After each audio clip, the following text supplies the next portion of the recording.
Hello बच्चों, स्वागत है आपका K3edu चैनल पर। बच्चों, आज हम बेहतरीन टॉपिक पढ़ने जा रहे हैं जिसका नाम है factors affecting the resistance of conductor. ठीक है, यानी रेसिस्टेंस पर ऐसे कौन कौन से फैक्टर हैं जो इफेक्ट करते हैं, है ना। पहला factor length of the conductor होता है। कैसे समझेंगे? सबसे पहले कंडक्टर को बना देते हैं ना। कंडक्टर,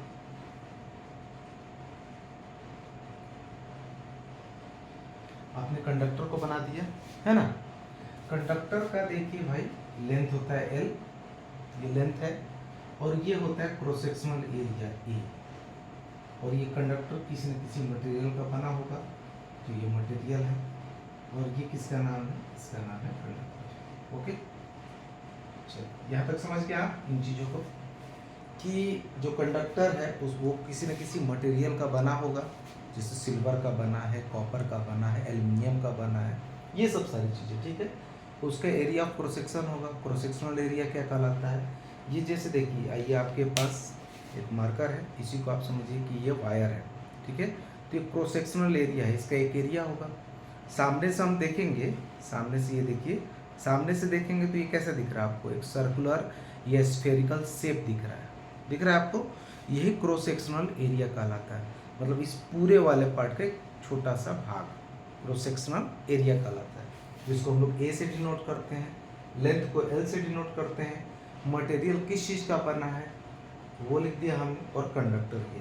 कहने का मतलब जो आपका रेसिस्टेंस है उसके फैक्टर कौन कौन से हैं, मतलब ये जो फैक्टर है ये मिलकर इफेक्ट डालेंगे रेसिस्टेंस पर। घटेगा, बढ़ेगा, कम होगा, ज़्यादा होगा, क्या होगा, देखेंगे इसके बारे में। तो सबसे पहला फैक्टर है लेंथ ऑफ द कंडक्टर। दूसरा फैक्टर है एरिया ऑफ क्रॉस सेक्शन और thickness of conductor. Area of cross section या थिकनेस एक ही चीज़ होता है। तीसरा है नेचर ऑफ मटेरियल, किस चीज़ का बना हुआ है उस पर भी आपका ये डिपेंडेंट है। टेम्परेचर ऑफ कंडक्टर, टेम्परेचर पर भी डिपेंडेंट है। ये चार फैक्टर मुख्यतः होते हैं, चार फैक्टर हैं जो आपके सामने दिख रहा है। सबसे पहला लेंथ ऑफ कंडक्टर कैसे भाई डिपेंड करता है, तो हम बात करेंगे इसके बारे में कि जो आपका रेसिस्टेंस है वो डायरेक्टली प्रोपोर्शनल होता है लेंथ के। जो रेसिस्टेंस है वो डायरेक्टली प्रोपोर्शनल होता है किसके? लेंथ के। ये किसका साइन है? डायरेक्टली प्रोपोर्शनल का। किसका साइन है? डायरेक्टली प्रोपोर्शनल का। Resistance is directly proportional to the length of the conductor. ठीक, कहने का मतलब लेंथ यदि बढ़ाओगे तो रेसिस्टेंस भी बढ़ेगा, लेंथ बढ़ाएंगे तो रेसिस्टेंस भी बढ़ेगा, लेंथ घटाएंगे तो रेसिस्टेंस भी घटेगा। समझ रहे हैं बात को? लेंथ यदि बढ़ाएंगे तो रेसिस्टेंस भी बढ़ेगा, वाइस वर्सा, दोनों चीज़ें सही हैं। रेसिस्टेंस में भी ये चीज़ें करेंगे तो लेंथ में भी ये चीज़ें होंगी। जैसे रेसिस्टेंस में इंक्रीमेंट कर रहे हैं तो लेंथ में भी इंक्रीमेंट होगा, इंक्रीज करेगा। रेसिस्टेंस में यदि डिक्रीज कर रहे हैं तो लेंथ भी डिक्रीज होगा। यदि लेंथ को दोगुना कर रहे हैं, 2 टाइम्स कर रहे हैं, तो रेसिस्टेंस भी 2 टाइम्स होगा। यदि आप लेंथ को हाफ टाइम्स कर रहे हैं तो ये रेसिस्टेंस भी हाफ टाइम्स होगा। बात समझ में आ गई? बात समझ में आ गई? कहने का मतलब यहाँ से कंक्लूजन क्या दिख रहा है? कंक्लूजन ये दिख रहा कि लॉन्ग लेंथ रहेगा। लेंथ यदि लॉन्ग है तो आपका रेसिस्टेंस क्या होगा? लार्जर होगा, आर लार्जर, आर ज्यादा होगा। यदि शॉर्ट लेंथ वायर होगा, शॉर्ट लेंथ वायर है, कंडक्टर है, तो उसका रेसिस्टेंस भी स्मॉलर होगा, उसका रेसिस्टेंस भी क्या होगा? स्मॉलर होगा। बातें समझ में आ रही है? आई होप सो क्लियर होगा। ठीक है, एरिया ऑफ क्रॉस सेक्शन या थिकनेस ऑफ द कंडक्टर, ये आपको दिख रहा है, ये थिकनेस है, एरिया। ठीक है, तो रेसिस्टेंस जो होता है इसके इनवर्सली प्रोपोर्शनल होता है, किसके? एरिया या थिकनेस के। एरिया या थिकनेस के इनवर्सली प्रोपोर्शनल होता है। कहने का मतलब यदि एरिया आप कम करेंगे तो रेसिस्टेंस भी कम होगा, एरिया यदि बढ़ाएंगे तो रेसिस्टेंस घटेगा। एरिया यदि कम करेंगे तो रेसिस्टेंस बढ़ेगा, और एरिया यदि बढ़ाएंगे तो रेसिस्टेंस कम होगा। कहने का मतलब ये 2 टाइम्स करेंगे तो आपका रेसिस्टेंस 1/2 टाइम्स होगा। यदि इसको 3 टाइम्स करेंगे तो रेसिस्टेंस 1/3 टाइम्स होगा। बात समझ में आ रही है? 1/3 टाइम्स होगा। ठीक, अब area of cross section basically ये किसका है, ये सर्कुल का एरिया है। तो एरिया बराबर क्या होता है पाई आर स्क्वायर, या आप पाई डी स्क्वायर बाई 4 भी लिख सकते हैं। ये डी क्या है, डायमीटर है, डायमीटर ऑफ द सर्किल, और ये क्या है, रेडियस ऑफ द सर्किल। यहाँ कंफ्यूजन हो तो आप जानते हो कि डायमीटर बराबर क्या होता है 2r होता है, या r बराबर d बाई 2 होता है। डायमीटर बराबर 2 multiply with radius of the circle, और रेडियस बराबर क्या हो जाएगा डायमीटर बाई में 2। ठीक है, तो इसको यदि आप यहाँ चूज करेंगे, रखेंगे, इस चीज़ को पुट करेंगे, ये वैल्यू आएगी। कहने का मतलब एरिया जो होता है डायरेक्टली प्रोपोर्शनल होता है आर स्क्वायर के, या एरिया डायरेक्टली प्रोपोर्शनल होता है डी स्क्वायर के। इससे यहाँ पर कंक्लूजन आप निकाल सकते हैं कि R is inversely proportional to the square of radius of the circle, या radius of the cross sectional area of the conductor, या inversely proportional to the square of the diameter. Clear है। अब यहाँ से क्या कंक्लूजन निकलेगा, यदि आप रेडियस को दोगुना कर रहे हैं तो आपका रेसिस्टेंस क्या हो जाएगा 1/4 टाइम्स। यदि रेडियस को 3 गुना कर रहे हैं तो ये हो जाएगा 1/9 टाइम्स। बात समझ में आ रही है कैसे हो रहा है। चलिए, डायमीटर को भी सेम एज यही करेंगे, और रेसिस्टेंस भी आपका यही होगा। ये जो आपका पाई डी स्क्वायर है, ये सब है, ये कांस्टेंट है। ये क्या है, कांस्टेंट है, तो प्रोपोर्शनल में ये गिना जाएगा। क्लियर है, ठीक है। कहने का मतलब आप जितना थिकर वायर रखेंगे, मोटा वायर है आपका, थिकर वायर है, तो उसका रेसिस्टेंस कैसा होगा, लेस होगा। थिकर वायर का रेसिस्टेंस कैसा होगा, लेस होगा।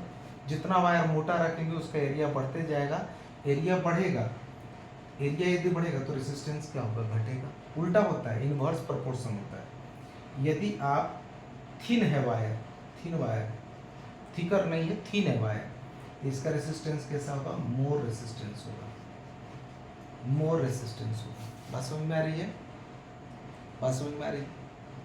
एक चीज और देख लीजिए यहाँ पर, यदि आप सेम मटेरियल का कोई कंडक्टर है, उसको यदि हम बढ़ा दें, उसको बढ़ा देंगे तो इसका लेंथ यदि 12 कर देंगे तो एरिया पर क्या इफेक्ट पड़ेगा, बताएंगे क्या, नहीं, अच्छा कोई बात नहीं।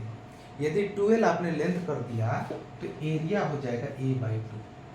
यदि आपने 3l लेंथ कर दिया तो एरिया हो जाएगा a/3। कहने का मतलब जो भी आपके लेंथ के मल्टीपल्स में जा रहे हैं वही डिवाइड के तौर पर एरिया में हो जाएंगे, ये ध्यान रखिएगा।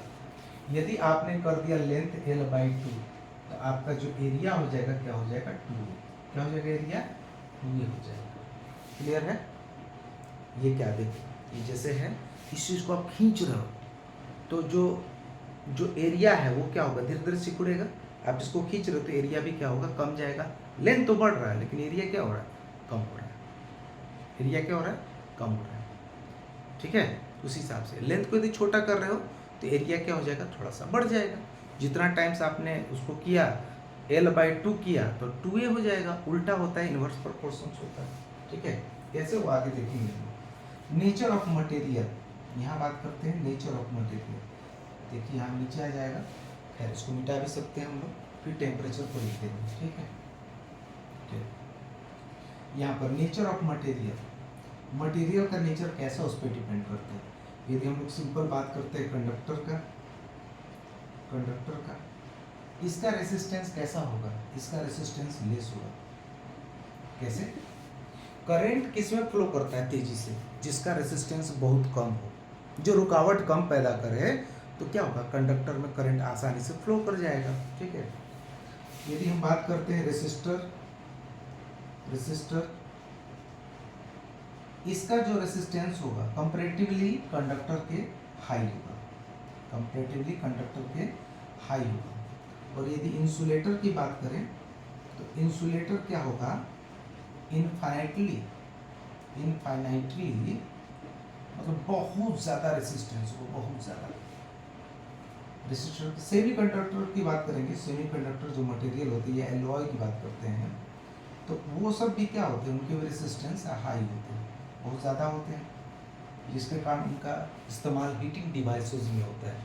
जैसे मान लो आयरन हो गया, है ना, रूम हीटर हो गया, ठंडी के दिन आता है तो लोग रूम हीटर लगाते हैं, उसमें यूज होता है। गीजर हो गया, उसमें उसके इस्तेमाल में होगा हीटिंग इफेक्ट के लिए, जिसका रेसिस्टेंस ज़्यादा होगा उसको इस्तेमाल करेंगे, ठीक है।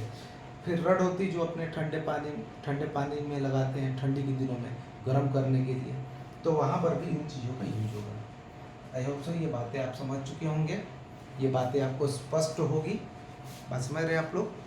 चलिए ठीक, अगला जो है देखते हैं चीज़ों को। अगला जो चौथा फैक्टर है वो है temperature of the conductor. Temperature of conductor. Temperature को हम लोग डिनोट किससे करते हैं? टेम्परेचर को T से डिनोट करते हैं। अब इसका कैसा इफेक्ट है भैया, क्या करेंगे तो रेसिस्टेंस पे क्या फर्क होगा? टेम्परेचर डायरेक्टली प्रोपोर्शनल होता है रेसिस्टेंस के। यदि रेसिस्टेंस को बढ़ाएंगे टेम्परेचर भी बढ़ेगा, रेसिस्टेंस को घटाएंगे टेम्परेचर भी घटेगा। कैसे कैसे जानेंगे? मान लो ये आपका कंडक्टर है, कंडक्टर में क्या होता है, जो फ्री इलेक्ट्रॉन्स होते हैं, मोबाइल इलेक्ट्रॉन्स होते हैं, वो तो भाई कंडक्शन करने देंगे करंट को, लेकिन कुछ और इलेक्ट्रॉन्स होते हैं जो कंडक्शन नहीं करने देते हैं, तो क्या नहीं कंडक्शन करने देता? जो मोबाइल इलेक्ट्रॉन्स या फ्री इलेक्ट्रॉन्स नहीं है वही कंडक्शन नहीं करने देते हैं। तो यहाँ पर मान लो आपने टेम्परेचर देना चालू किया, तो ये क्या हो जाएंगे, और एक्टिव हो जाएंगे, तो ये करंट को और रोकेंगे, यानी यहाँ पर रेसिस्टेंस और पैदा करेंगे। हिंड्रेंस होगा किसके बीच में? पॉजिटिव और इलेक्ट्रॉन्स के बीच में। कंडक्टर में इलेक्ट्रॉन्स है, ये पॉजिटिव यहाँ से चार्ज है जो बैटरी से हम लोग कनेक्ट करते हैं, है ना। और आएगा हिंड्रेंस पैदा होगा तो ज़्यादा से ज़्यादा रेसिस्टेंस पैदा होगा, कहने का मतलब temperature increase resistance increase, temperature decrease resistance भी डिक्रीज। बातें समझ में आ रही हैं? यहाँ तक क्लियर है? किसी को कोई तकलीफ कोई दिक्कत नहीं? चलिए अच्छी बात है, इसी तरह तकलीफ नहीं होनी चाहिए आप लोगों को, हम आपके साथ हैं, मिटा सकते हैं इसको। चलिए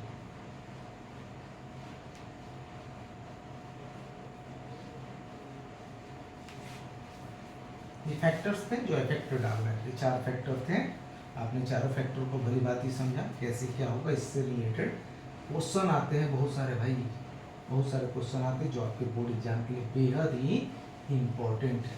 बात समझ में आ रही है?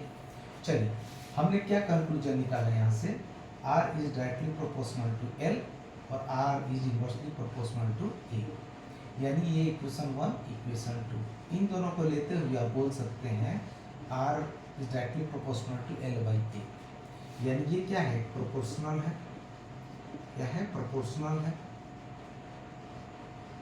ठीक है, प्रोपोर्शनल है। अब इस प्रोपोर्शनल को हटाने के लिए, इक्वल का साइन देने के लिए एक कांस्टेंट का इजाद होता है, जिसको बोलते हैं हम लोग रो, RHO, ये ग्रीक से आया है, ग्रीक वर्ड से आया वो, ठीक है, L बाई A जैसा था वैसे लिख देंगे। इस रो को बोलते हैं हम लोग, ये प्रोपोर्शनलिटी कांस्टेंट है, क्या है ये, प्रोपोर्शनलिटी कांस्टेंट है, प्रोपोर्शनलिटी कांस्टेंट है, ठीक है,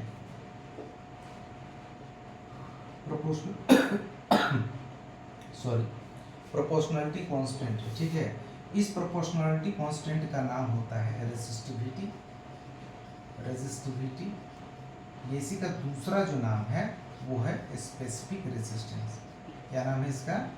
स्पेसिफिक रेजिस्टेंस भी इसका नाम क्यों पड़ा, इसका डिफिनीशन क्या है, इसको हम समझेंगे। यहाँ तक तो बातें क्लियर हुई ना? यहाँ तक बातें क्लियर हुई?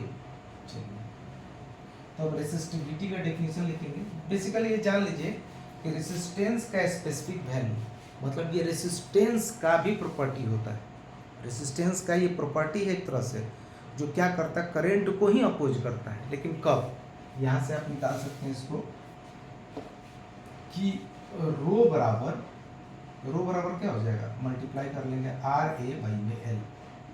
कहने का मतलब क्रॉस सेक्शनल एरिया यदि 1 मीटर स्क्वायर हो जाए और आपका लेंथ 1 मीटर हो, तो रेसिस्टिविटी किसके बराबर हो जाएगा, रेसिस्टेंस के, रेसिस्टिविटी किसके बराबर हो जाएगा, रेसिस्टेंस के, है ना। उसको डिफिनीशन के तौर पर आप लिख सकते हैं, क्या लिख सकते हैं कि resistivity of a material is the resistivity of a material is the resistance of a conductor when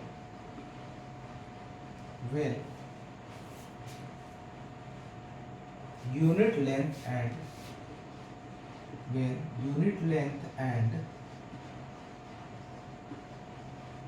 unit area of cross section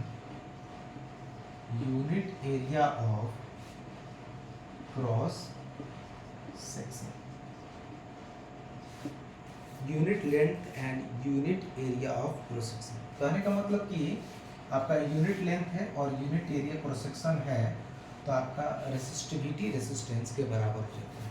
बस समझ में आई?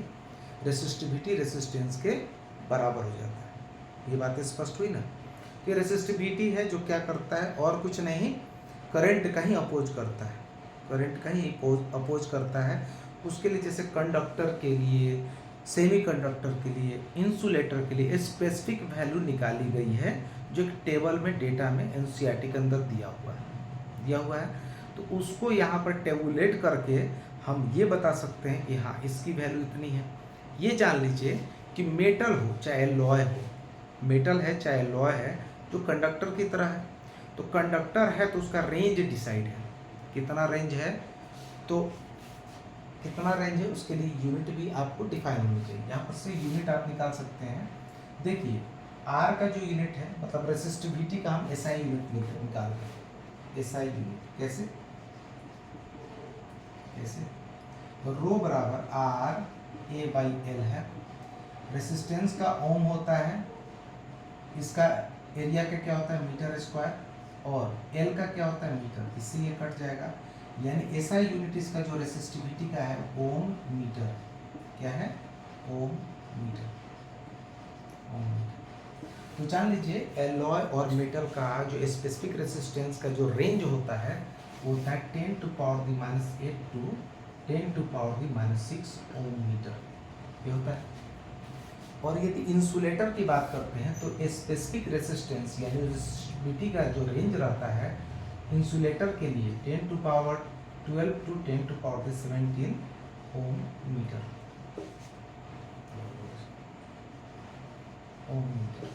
बात समझ में आ रही है? तो इस तरह से रेंज डिसाइड हुआ है और रेंज के हिसाब से हम मानते हैं कि रेसिस्टिविटी का ऑर्डर क्या रहा है। यहाँ पर देखते हो कि ये पॉजिटिव है और ये निगेटिव है रेसिस्टिविटी।